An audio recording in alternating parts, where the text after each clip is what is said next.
Muy bien, lo que vamos a hablar ahora en este capítulo 14 son de infecciones persistentes. Son infecciones que no se eliminan fácilmente. Dentro de estas infecciones persistentes, muchas veces se llaman infecciones crónicas, tienen que durar más de 6 meses. Más de 6 meses y en algunas ocasiones estas infecciones persistentes y crónicas es muy fácil detectar el microorganismo y otras veces no.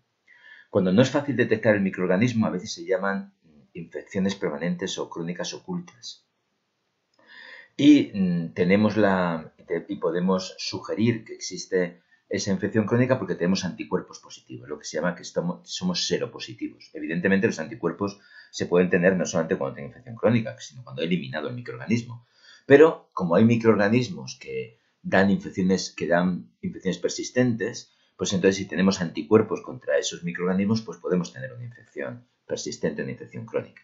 El problema es que podemos transmitir, primero que puede haber recidivas, o sea que puede de vez en cuando reactivarse, pero además sobre todo que se pueden transmitir por sangre o por órganos trasplantados. Bueno, aquí hay una serie de virus que son capaces de producir infecciones crónicas y se encuentra una replicación baja pues en diferentes tejidos, como sangre, pero también en corazón, en pulmón, en cerebro, en hígado. Y si trasplantar estos órganos, pues entonces, o ir a una transfusión, podría contagiar la enfermedad.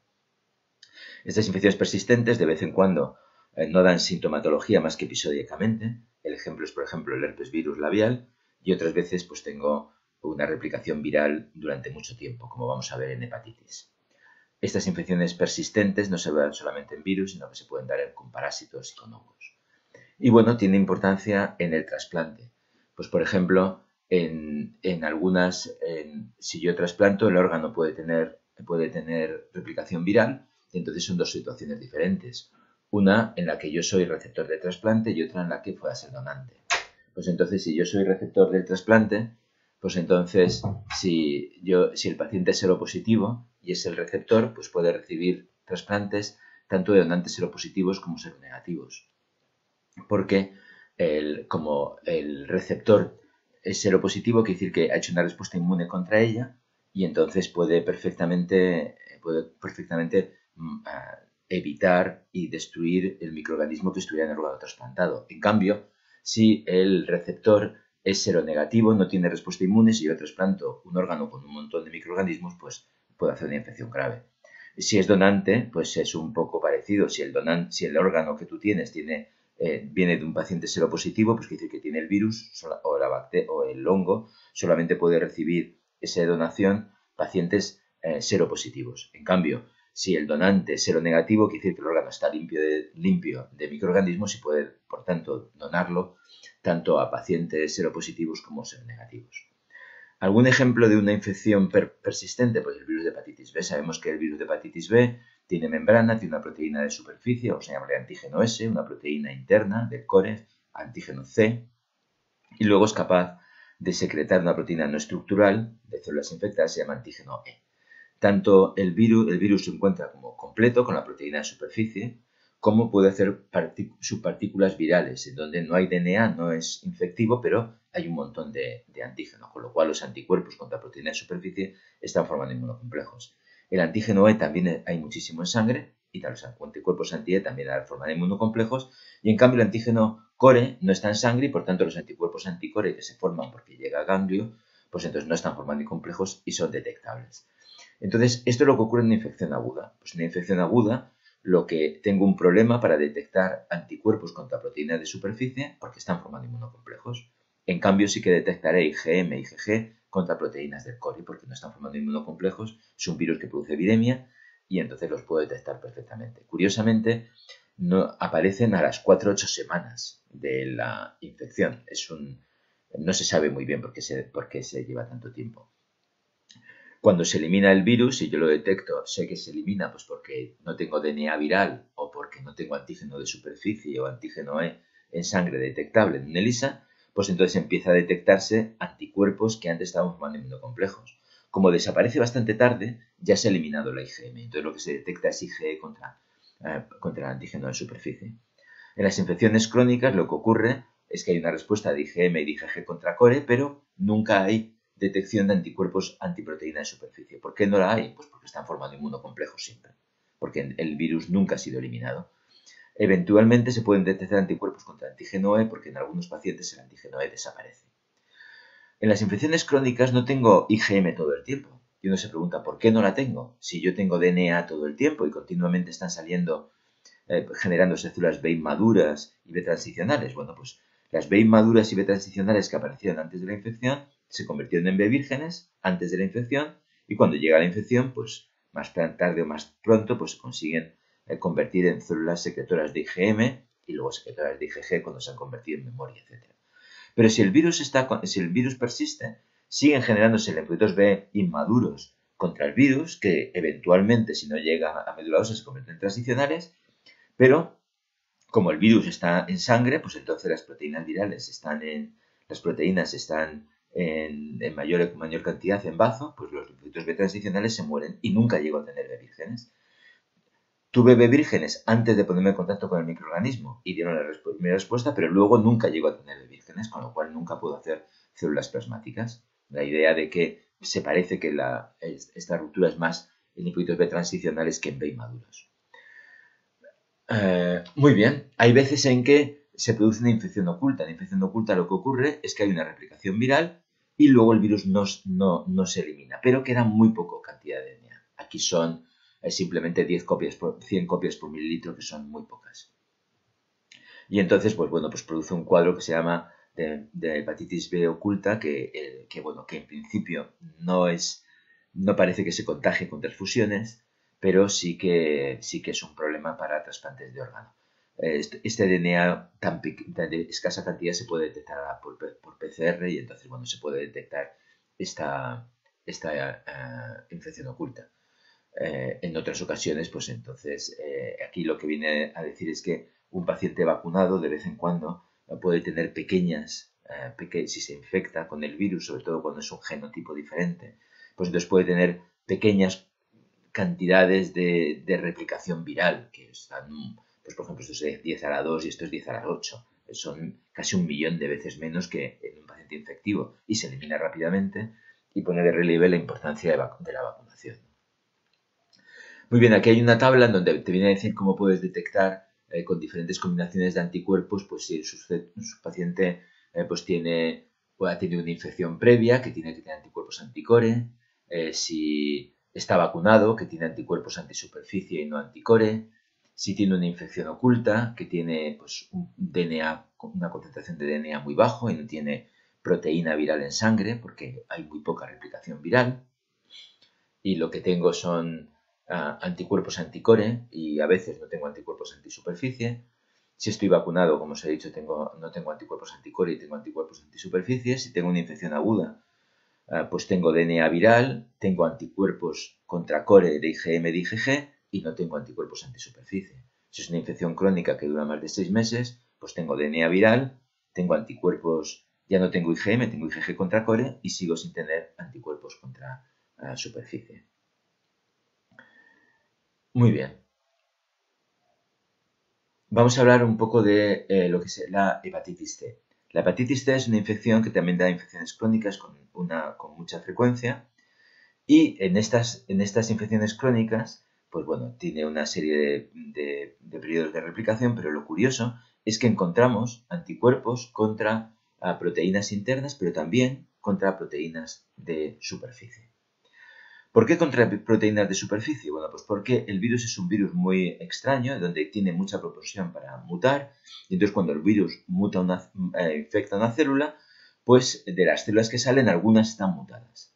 Entonces hace una respuesta inmune contra el virus mayoritario, que se llama especie mayoritaria, y entonces conseguimos eliminarlo y solamente quedan estos que los anticuerpos no son capaces de detectarlos. Pues entonces se vuelven a infectar y vuelven por presión selectiva, vuelven a generarse virus que no son reconocidos por los anticuerpos que se han generado neutralizantes y que entonces pueden volver a infectar. De nuevo, entonces vuelve a salir otra nueva variante. Estos en la mayoría son neutralizados por anticuerpos, pero esta variante vuelve a poder volver a infectar. Es decir, que el virus que entra no siempre es igual que el virus que sale, porque se pueden producir mutaciones en el interior.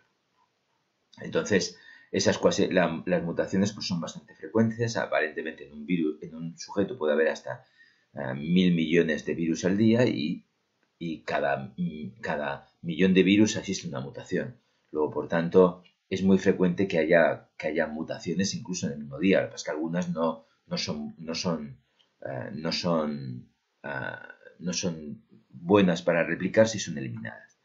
En este caso lo que se plantea es el tiempo y las cuasespecies. Pues cuando yo me infecto no tengo anticuerpos, consigo con el tiempo generar por fin anticuerpos contra el serotipo A, pero entonces me han aparecido otras cuasespecies que no son neutralizadas. Me ha aparecido la C. Al final, eventualmente, consigo neutralizarla, pero entonces me han aparecido nuevas cuasespecies.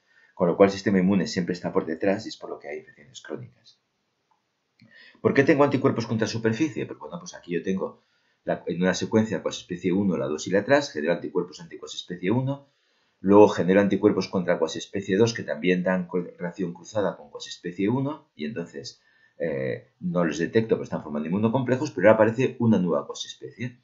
Genero anticuerpos contra ellas, pero resulta que los anticuerpos contra cuasespecie 1 y contra cuasespecie 2 que antes estaban, que se han formado células plasmáticas de vida media larga que lo siguen produciendo, ahora ya no se unen a esta nueva cuasespecie, porque la proteína de superficie ha variado lo suficiente para que estos no sean capaces de unirse a él, porque ha mutado mucho. Y entonces yo lo que detecto realmente son anticuerpos que ya no son útiles.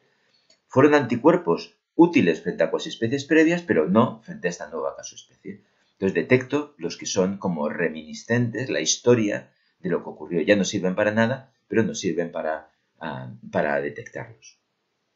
Y entonces, bueno, aquí lo que se plantea es lo mismo, como no detecto anticuerpos contra superficie en hepatitis C, mientras que los anticuerpos generados reconocen cuasespecies que estén en sangre, pero cuando ha aparecido una cuasespecie que ya no es reconocida por algunos de los anticuerpos previos, pues estos quedan libres, puedo detectarlos y se ven en la presencia, que es un poco lo mismo que se ve en esta gráfica.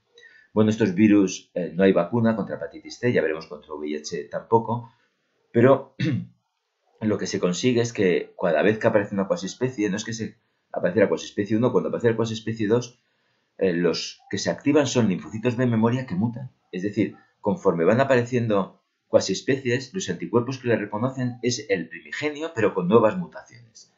Eso genera anticuerpos que están hipermutados y que son capaces de reconocer esta cuasespecie y muchas veces otras cuasespecies.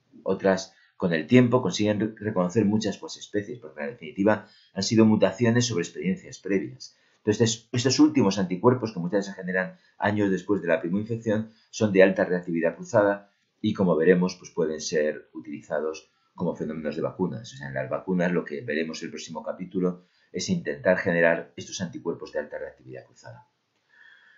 Muy bien, vamos a ver otra infección crónica, es por el virus de Epstein-Barr. El virus de Epstein-Barr es un virus con membrana de familia herpesvirus que tiene dos proteínas en superficie, GP300 y GP220, que infectan linfocitos B y células epiteliales, que cuando infectan células epiteliales pues podemos tener virus en saliva y por eso se contagia a través del beso, se llama la enfermedad del beso, de mononucleosis infecciosa. Lo malo es que, bueno, una situación que ocurre es que el virus puede quedar latente en linfocitos B memoria y eventualmente se pueden reactivar y además en ocasiones puede formar tumores, no en pacientes que tengan un sistema inmune adecuado, pero puede eventualmente hacerlo. Y entonces son células que no se está replicando el virus en el tumor, sino que se están introduciendo proteínas que tienen transformación tumoral. Curiosamente, las proteínas, los anticuerpos que generamos en el virus de Epstein-Barr no son contra las proteínas de superficie de la envoltura, sino las proteínas de la cápside, que no son neutralizantes. Y nunca se generan contra superficie, pero decíamos, bueno, es que no se generan, pues están formando inmunocomplejos, pero cuando se elimine el virus se presentará. No, nunca se detectan. Es una cosa que yo tampoco entiendo. Pero bueno, se encuentran anticuerpos contra la cápside y contra proteínas no estructurales. Por ejemplo, una proteína que se llama EA, otra que se llama EGNA. Y entonces, bueno, pues yo puedo saber en la situación de un paciente, pues porque tengas anticuerpos contra VCA, contra esta proteína de cápside, que permanecen, o anticuerpos anti-EGNA que aparecen más tarde, pero se reproducen. Y una cosa curiosa es que estos pacientes hacen anticuerpos que dan reacción cruzada con hematíes de carnero. Se llaman heterotípicos porque esto que no reaccionan con lo que deberían, dan reacción cruzada rara. Y en este caso, en los trasplantes, lo importante es donde lo que ocurre no es que haga una infección, sino que hacen tumores, porque como los trasplantes se hacen en pacientes inmunodeficientes, pues entonces los linfocitos B que están con infección latente, pues entonces se reactivan, no hay una respuesta inmune y a veces tienen transformación tumoral.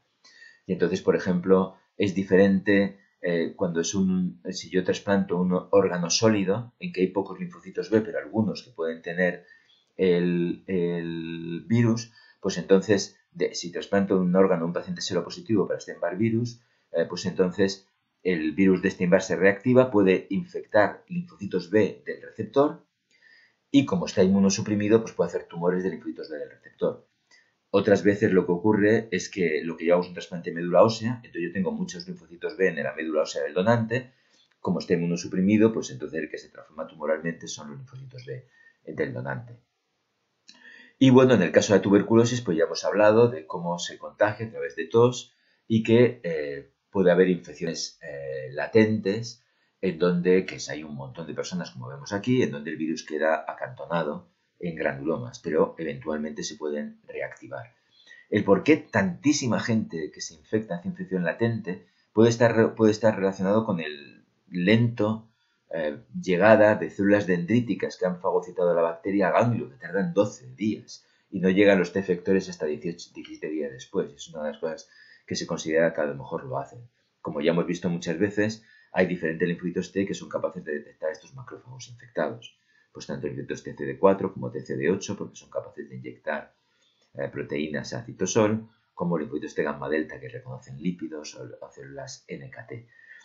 A veces los macrófagos infectados están en dos situaciones. Uno, cuando reciben cooperación de linfocitos T, aumenta el poder microbicida y entonces se llaman inflamatorios. No solamente de linfocitos TH1, aunque son fundamentales, también de linfocitos TCD8, de células NK, de linfocitos T gamma delta, y otros que se llaman senescentes, en donde aún con cooperación T no son capaces de matar la bacteria y entonces habitualmente son más susceptibles a la lisis y suelen ser matados por los mismos linfocitos T que con estos macrófagos son más resistentes a la lisis aumentan su poder microbicida. Bueno, aquí viene lo mismo de los linfocitos T gamma delta.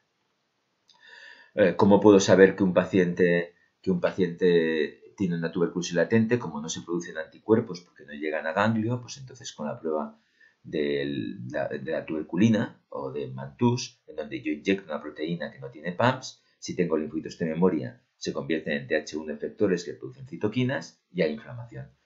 A veces la inflamación está en el límite, se considera positiva más de 5 milímetros, a lo mejor está a 4 y entonces lo que se puede hacer es simplemente poner una segunda prueba. Estos linfocitos TH1 que de la primera prueba se ha convertido en memoria y hay más y entonces da una prueba cutánea positiva. Un problema de este test es que da positivo, estos linfocitos de memoria se generan con la vacuna BCG. Y entonces por eso en España no se da la vacuna, para poder hacer la prueba del Mantoux y no tener falsos positivos por BCG. En los países en que ponen BCG tienen el mismo problema, y es que cuando sospechan que una persona tiene tuberculosis latente, pues el Mantoux no es suficiente porque si está vacunado siempre va a ser positivo, tenga latente o no.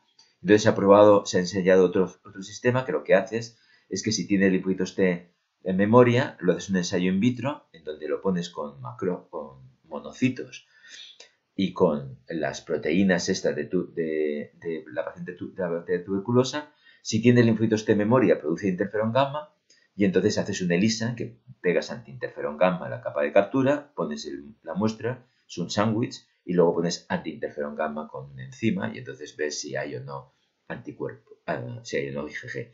Aquí parece que es un sistema en donde la vacunación con BCG no da tanta reactividad cruzada. Es muy importante hacer este sistema de tuberculosis latente porque si a un paciente que tiene una tuberculosis latente yo le pongo fármacos inmunosupresores, le provoco una tuberculosis activa. Entonces, antes de dar estos fármacos, sobre todo algunos que son inhibidores de TNF, ya lo veremos en el capítulo 18, pues entonces puede hacer una tuberculosis activa. Y entonces antes hay que hacer una prueba Mantoux. Si es positivo, quiere decir que tiene tuberculosis latente y hay que tratarle con antibióticos antes de ponerle este tratamiento de anti-TNF-alfa. ¿Por qué hay infecciones crónicas? Pues es muy difícil de saber, hay un montón de cosas que influyen. Pero unas cosas que influyen es que Sabemos que un linfocito T, cuando no puede eliminar al virus, a los microorganismos se pueden convertir en exhaustos y expresan la molécula PD1 en los linfocitos T, que reaccionan con la molécula PD1 ligando en la célula diana. Bueno, pues entonces sí, y esto lo veremos en el capítulo 18, simplemente dejarlo como esbozo, como anticuerpos que bloquean esta interacción PD1-PD1 ligando, a lo mejor podría tener un efecto de mejorar la reacción inmune y evitar y digamos revertir esa situación de cronicidad, como aquí se ve, en donde lo que ocurre es que la carga viral disminuye, no llega a cero, pero disminuye con este tratamiento. En humanos esto todavía no funciona bien. Bueno, con eso terminamos este capítulo, este breve resumen de lo que veremos en clase.